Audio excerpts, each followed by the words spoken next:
Caloroga Shark Media.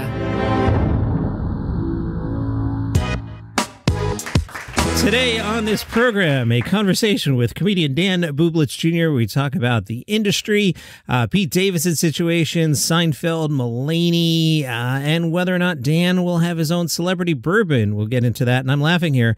This is actually take 5. I got up this morning, and I'm like, I need to do an intro real quick, and I haven't had my coffee yet. Here's Dan. I just recorded Friday's episode, and I name-checked you. I was doing a Pete Davidson story about him getting heckled, and I told the listeners, I'm going to ask Dan about this. The question, Dan, has crowd work ruined stand-up comedy? Okay, so I do have some feelings about this. I see two observations that I have seen since all these crowd clips have been going on like TikTok and IG Reels. And that is, one, people don't want to sit up front anymore at a comedy show. But the other side of it is they do want to sit up front hoping that they'll be part of the show, that they'll be part of that viral clip. That's worse. It is worse. It is. But yeah, so that's one thing I've noticed, like, because I produce shows too. And a lot of times, you know, we're just doing shows like in breweries or whatever. So it's just open seating and people will not sit up front if they can get away with it. Like, they'll come in, if the room is completely empty, they always go to the back. They don't want to sit up front because they're afraid the comics are going to talk to them. I mean, yeah, even back in the day, I never wanted to sit in the front either. I get it. That's kind of to just be annoying. Oh, absolutely. I mean, I haven't experienced it a ton myself, but you can tell when people are coming in if they're the kind of people that are trying to be part of the show because they're already acting a fool before the show even starts. And oh, it's just awful. Yeah, so apparently Pete Davidson was trying to just do a show and people kept yelling out Ariana Grande and he walked off. Oh, wow. But the reactions, at least what the newspapers are capturing on Reddit, was good for you, Pete. Like, people aren't mad that he walked off. I feel like the vibe I'm getting is that audiences have gotten worse somehow post-pandemic. I think so, a little bit. I mean, again, I contribute some of this to the crowd work clips too. Like we've kind of opened a Pandora's box with it, you know, because comics don't want to post their material because, you know, they feel like they're burning it or whatever. So they'll try to get these crowd work clips so they have content to put out. And yeah, and because of that, we've opened this weird, you know, almost like we've given them permission to come be this way at shows. So it's kind of, in a way, it's kind of our own fault as comedians for doing that, or the comedians that are posting the crowd work clips. I try not to do crowd work myself because I'm awful at it. Well, there's at least one guy, a couple guys out there who are comedian slams heckler for blah, blah, blah, and all that crowd work maybe ain't the most authentic. Oh, absolutely. And you get that too. I feel like now, especially now that crowd work clips and comedians are doing a lot of it, it just seems like there's a lot of comedians. And I'm like, I go to a lot of comedy shows. And yes, hecklers happen. But sometimes I'm like, really? You get heckled every time you have a show? Come on. And I'm fine with a plant. So this is not your style, but if you did an act and you put me in the audience as a plant and I yelled out, you know, hey, your glasses look dumb. And then you and I start having an argument and I come up and rush the stage and, you know, whatever the bit is, that's fun. I've seen that executed well. But for me to just sit in the audience and go like, you know, hey, nice glasses, just so you can slam me for a cheap joke, it's lame. Oh, absolutely. It's funny that the way you described that as the plant reminded me of your favorite actor's movie, Happy Gilmore, when Shooter McGavin sends in the plant to harass him. The community on the Facebook group, Daily Comedy News Podcast Group, it's been really good. Everybody's kind of starting to come together and cross-pollinate. I love conversations that don't involve me at all. I like having the community. Yeah. So one of the more known listeners out there is Scott Beckett. So just to ruin Scott's day, let me ask you about Joe Coy, famous insult comic. One time at the Golden Globes, he went after Taylor Swift. Let me play the clip for you just in case you haven't heard it before. As you know, we came on after a football doubleheader. The big difference between the Golden Globes and the NFL, on the Golden Globes, we have fewer camera shots of Taylor Swift. So what do you think of this Joe Coy guy? Oh, man, I tell you, he shouldn't be insulting America's sweetheart because that backfired. I think it's that bit is kind of funny, but also I kind of agree with Scott. It's a little, you can really beat a joke down. So but I also love your commitment to it. I come from the belief of everything has a cycle. It's funny, and then it becomes not funny at all. And I think that's where some of the audience got. And then another segment of the audience is with me that I've beaten it down so far that it's now back to being funny. That's where I am with it now. Yep. Because you kind of know I'm going to hit for it. Oh, yeah, absolutely. And I can appreciate that. The joke itself, though, I think it's kind of funny because if you listen to the clip, he couldn't even tell the joke. Like, he started laughing. And I feel like that threw off the delivery of the joke because as he was getting ready to say camera, he starts to kind of laugh and he was trying to hold it together.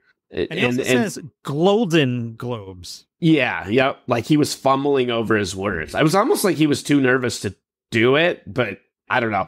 I feel like if he would have delivered it without those little fumbles, it probably would have been fine.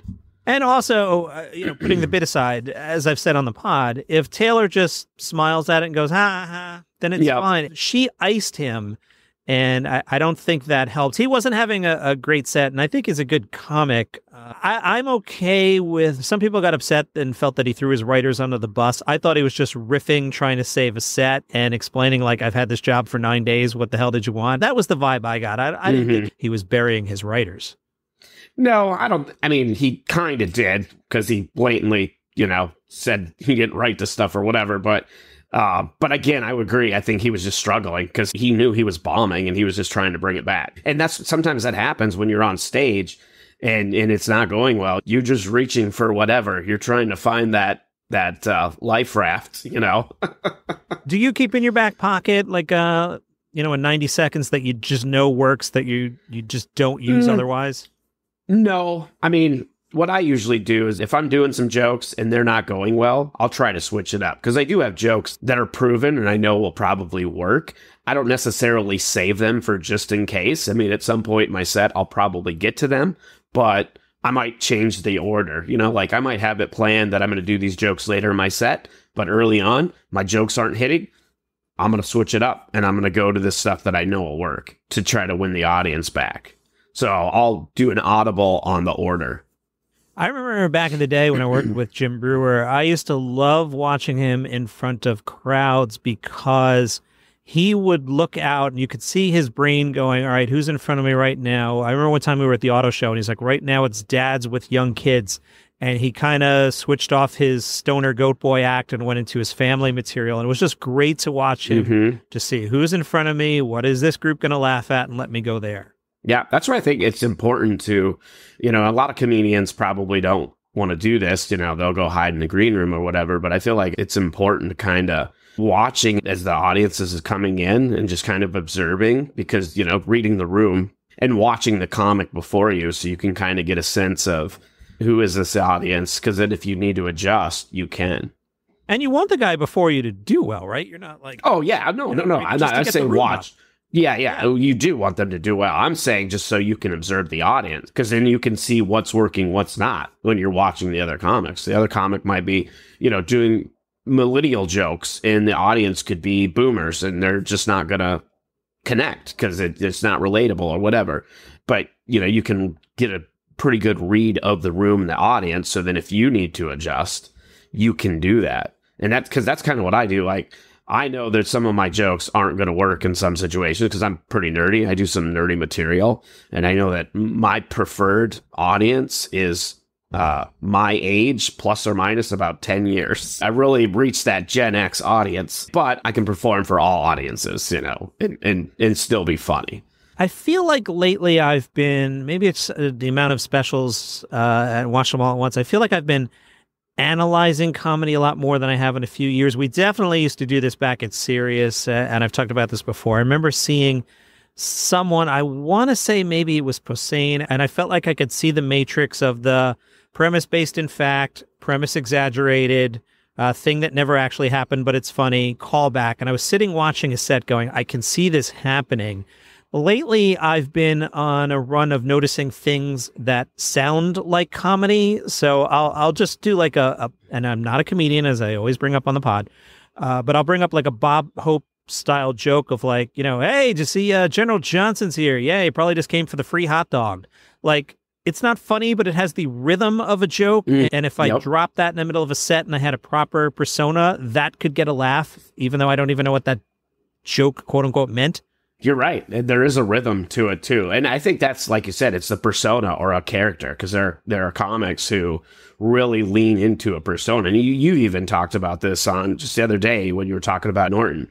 He's, very soft-spoken off stage, but on stage, he's like an animal, Yeah, he's a nice, quiet guy, and I was very happy reading that article. I'm glad he found somebody he loves, and he sounds super happy, and that's the Jim that I know. Switching gears, what you think of Mulaney? Oh, well, I haven't watched his new special. I've heard some mixed reviews from some friends, because I have a friend of mine who's a big comedy fan, and they watched it. They actually went and saw Pete Davidson last week, too.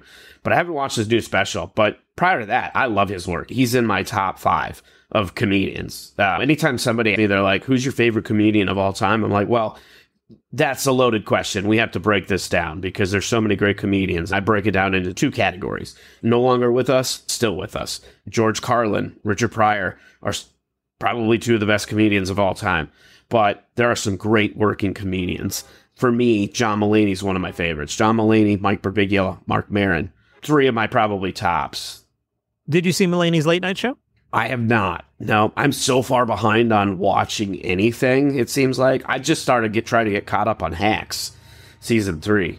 Hacks season 3 is good. Well, I mean, understandably, you work nights and weekends. Yes. When the rest of us are watching TV. Exactly. So I totally get, like, hey, how come you're not watching Saturday Night Live? What are you doing Saturday late night? Yeah, exactly. I'm trying to be them in front of a live audience. That makes sense. I thought Mulaney, it had a lot of early days Letterman to it, as I talked about on the pod. He really needs a producer and a little bit of structure, but it was so much fun. He had a really, really short-lived TV series. Like, I think it only had, like, I don't know, maybe a couple episodes before it got canceled. A Fox sitcom called Mulaney. Yep. It did ratings at the time like a 1.6, which in 2024 would get you a 10-year commitment, but back in the day was an abysmal rating. But I put that in the category of things that existed. If you said to somebody today, hey, wouldn't it be cool if John Mulaney had a sitcom on Fox pre-cancellation? Wouldn't it be awesome if Louis C.K. had a show on HBO? Imagine what a big hit that would be. And, these things happened and nobody cared. Yeah, yep, absolutely. And speaking of that show, again, you're right. That was another show I felt like was underrated. I thought that show that he had on HBO was better than the series he had on FX. Like, obviously, he had evolved, and it was still a good series, but I really like that series on HBO because they did it like a stage play. Yeah, and it had a honeymooners kind of vibe. Like, if Jackie Gleason were played by Louis C.K., it was kind of that kind of setup, which is what he was going for. The latter show I didn't watch a lot of because at that time when I was at Sirius, I wanted to come home and get away from comedy, and I started watching The Universe because if a bunch of scientists were telling me about Saturn, I didn't get bombed. Whereas when I would watch Louis' show, and I loved it, what would happen is I'd be sitting on the couch, I'm relaxed, and Louis would talk to Jim Norton, who I'd seen earlier in the hallway, and, oh, yeah, I got to talk to Jim tomorrow to see if he'll be a guest on the other show, and I got to get him a promo, and my boss is probably mad at me at that thing I didn't do, and now I'd be in the spiral, and I'm back at work, so I actually deliberately stopped watching that show because it was stressing me out. No, I believe that 100%. A lot of people are always ask me, because I'm a comedian, they'll ask, if a new special comes out, they're like, did you see so-and-so's new special? And I'm like, no, because that's work to me. I see so much live comedy. I do so much live comedy. When I'm at home, if I want to watch something, I don't want to watch stand-up comedy because to me it feels like work, even though it's not my material, but help but not analyze. Like, the comedic brain clicks in. And I'll be watching, and I could objectively watch a comedian and see them do well and not necessarily like their material, but I can see it and understand why it's working and why the crowd likes what they're doing. And that's what happens when I watch stand up. I just start analyzing. I'm like, oh, I see what they did there. Oh, that was a pretty good callback. Oh, they just keep building this callback, or or whatever it is. So I don't watch a lot of stand up in my free time. I gravitate towards more comedy type shows. So for the listeners, Dan just explained what I've described in the past as what I call the Emperor of Rome syndrome. I do that even though I'm not a comic, never been a comic. But I've hung out in the back of the room and same thing. Oh, good callback, good setup. I see what he's doing here. Okay, oh, that joke was better than the audience, or I can't believe they laughed at that one. I totally hear you on the analysis. Last weekend over Memorial Day weekend, there were things I could have watched like Rachel, and I was like, I needed a break from just life and needed to turn my brain off. And I'm like, I want to watch Planet of the Apes. I don't want to think about this at all, because the same thing, if I put Rachel on, I immediately start going, ooh, is this one of the top 20 specials of 2024? What am I saying on the podcast? Let me take some notes. Let me put on Facebook that I'm watching a comedy special so the people engage with me. And sometimes you just got to get away from it. Yep, absolutely. And like I said, I see so much live comedy too, because even if, like last night, for example, I co-produced some shows here in Loveland, Colorado, where I live. I wasn't on the show, but we had a show last night. So I was there, helping with setup, tear down, and some of the behind the scenes stuff, but watching the show. And as I watch it, I'm watching the comedians and I'm analyzing some of the stuff that they're doing.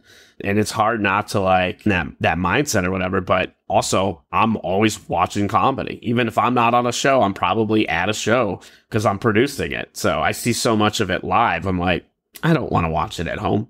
I need an escape.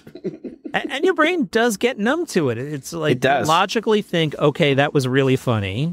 The laugh doesn't come out. That's why, a comedian that really has a surprising angle and that can shock you, not in a shock jock kind of way, but just like, oh, I didn't see that one coming. Mm-hmm. That actually is funny. That happened last night with one of the comics. It was a really dark joke.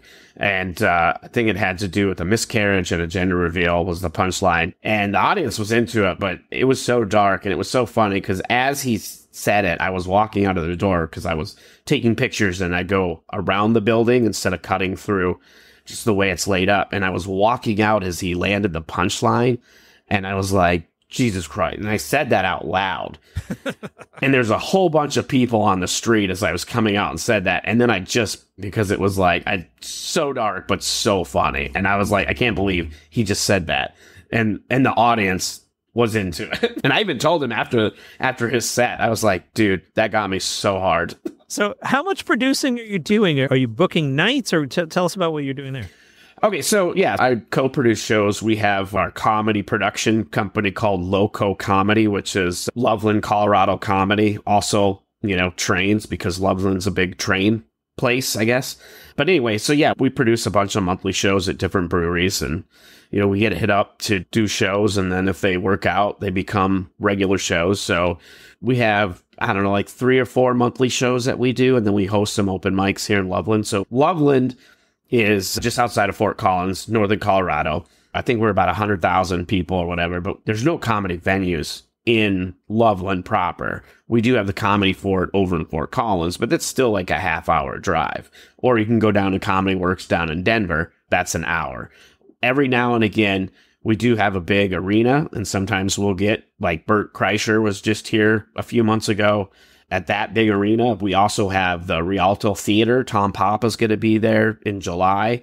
So they do bring in some bigger acts to Loveland, but comedy's not like a regular thing until my co-producer, Jeff Albright, he moved here from Denver 5 or 6 years ago, and he started producing shows here. And then when I moved here, we just started working together. And now we, in addition to our monthly shows, we had the Laugh Out Loveland Comedy Festival that we do the first weekend of August too. So yeah, we just go into breweries and turn them into comedy clubs. We have one show called Loading Dock Laughs, and we do it on the loading dock of a brewery, but we turn it into, there's a stage and we have a backdrop, we have lights. We literally turn it into like a comedy club. Like if you saw pictures, you would not know people are performing on a loading dock. Oh, that's cool. It's fun to see a scene pop up like that. Mm-hmm. Here I'm in the greater Morristown, New Jersey area. So, depending on traffic, an hour west of New York City. So, it's far enough away. And there's just a burgeoning scene. There's a local bar that's getting some people.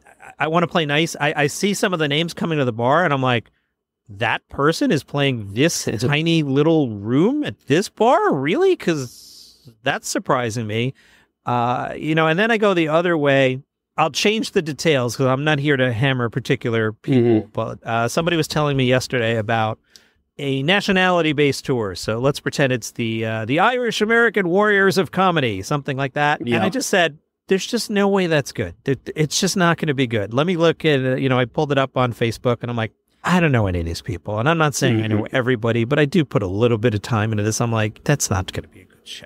Yeah, right. Exactly. Well, and that's what we get some really good, because we're so close to Denver. We get some really good acts sometimes. And then like our next one, that's what I'm looking at. I'm not as familiar with this comic, but we have a bigger comic coming from Comedy Central, Dave Ross. Dave Ross has done Drunk History. He was on WTF, done a bunch of other stuff or whatever. And we got him at one of our shows coming up. So we're bringing in, if they're in the area, we bring in big headliners. We had, he had to cancel because he got sick, but we had Adam Caton Holland booked for a show. And then he ended up getting sick, but then Ben Roy filled in for him. So we're able to bring in some really good talent here too. So that's the other cool thing about it, because we're bringing in nationally touring headliners to this little city, this little town. So, and while, we don't really have I guess you could call it a scene, but I don't call it a scene because there's only like 4 comedians that live in Loveland proper. So it's not like we're doing a bunch of shows, but we're bringing comedy here. And the community really loves comedy. Like most of our shows are always packed, which is great. No, that's great. And you start building a reputation, cool room, cool people to work with. They actually pay you, all that stuff that goes into it. You get a good reputation and word will spread. Oh, absolutely. And it has. I mean, we've had to turn venues down just because we already do all these shows downtown and we'd just be competing with ourselves. Don't be offended. We just don't want to oversaturate and then ruin all our shows. But if the venue approaches us that's not in downtown Loveland, or like I started doing a show at this vineyard in another town called Berthoud, which is basically just the outskirts of Loveland. They approached us about doing a show, and I gave them a quote and they accepted it, and we did a show and it was very successful. It sold out 2 weeks before we even had the show, all because they have their own internal client base. We didn't have to do a lot of advertising on our end. The show went really well, so they booked another one, which we're doing this Friday. Sold out a week before the show. I had some people hit me up. They're like, hey, I was trying to get tickets to the show Friday and it says it sold out. Is that true? And I was like, probably, but I'll double check. And yeah, they were sold out already. That's great. So yeah. So it's great to have like a community that supports comedy. No, awesome. All right, let's go down the list of the bigger comedians. Dave Chappelle. Where are you with Chappelle these days? He can say whatever he wants because he's Dave Chappelle now. At least that's what he thinks. I mean, there's always going to be consequences. I have much respect. I mean, he definitely, definitely as a comedian can definitely respect him. I don't know. I haven't watched a lot of his recent stuff, and I don't feel like he's doing comedy as much as he's doing lectures these days. But a lot of his older stuff, great stuff, like he's so funny, and his cadence and stage presence and delivery is just on point. Yeah, and I do feel like he's leaning into that. I've been illustrating lately, and let me go slow here so I don't accidentally cancel myself or let anyone think that this rap I'm about to do is based in hate at all. But Dave has a move now where he'll say a word, I'll illustrate it, and then he does that knee slapping thing. So like if you said the early show is sold out, well, you know why the late show wasn't sold out, Dan? Because of the trans. And now I slap my knee and I make the face and I laugh and I mug for the camera, and he's getting a laugh off of that. And I'll go back to, it sounds like comedy. Yep. Nope. You're absolutely right. That's one thing that I totally know what you're talking about there. And I do find that kind of annoying because he's done that a lot. If you look at even his older stuff, and I noticed because there's a lot of comedians that look up to him. I started seeing that when I was in San Diego. There were comedians like doing open mics that would same thing. They'd like tell a joke and then like laugh at their own joke and do the hit the mic on their knee. And I'm just like, oh, that's so annoying. Sometimes I think, though, I feel like because of the stardom that in the level of fame that he's achieved, I don't know necessarily, and I don't know him. I've never worked with him. I know people who have, and they say he's a nice guy, and sure that's the case. So I don't necessarily think that he feels that way about, the issue per se, as I think he's just doing it because of his ego, like pushing it because he can get away with it kind of thing, if that makes sense. Yes, totally. Because he's got to that. To do. Yeah, exactly. And when you do try to tell him what to do, then he leans in harder. I feel like it's more of the ego that he's gotten from his fame more than anything. But again, I don't know him, so I could be totally wrong too. What do you think of all the stuff with Jerry lately? It's just been weird. It has been weird, and I'm surprised that he got a pass. I mean, it's weird because, he did date a 17-year-old when he was in his 30s, 38, which is a weird thing. And every other comedian that has had some kind of controversy regarding that kind of stuff, I mean, haven't been canceled, but they've been drugged through the ringer per se. And he didn't until lately, which is weird to me. Yeah, it's interesting that it came back 30 years later. But the Palestine stuff is sort of distracted from that, and the interview he did this week has distracted everybody again. But Jerry's been in the news a lot, and I'm not sure for the right reasons at all. And it's kind of weird, too. Like, and you've even brought this up on your podcast about the legacy that these comics are leaving. Like, they have a great body of work, and then they lean into something, and then now that's what they're going to be remembered for. And it's just kind of a weird thing. It's like, I mean, obviously people change and they evolve over time, but still weird to me that you'll... Well, see, I'll go the other way. And I talked about this. I would love to see Jerry just go, you know what, I'm 70 years old. I'm going all in. Let me show you how good of a comedian I am, and do a 45-minute political chunk. It would be stunning. It would be like Dylan Goes Electric, but do it. Yeah. I mean, it would be interesting. I'm not going to disagree with you on that. It would definitely be interesting to see him do that and lean all the way in.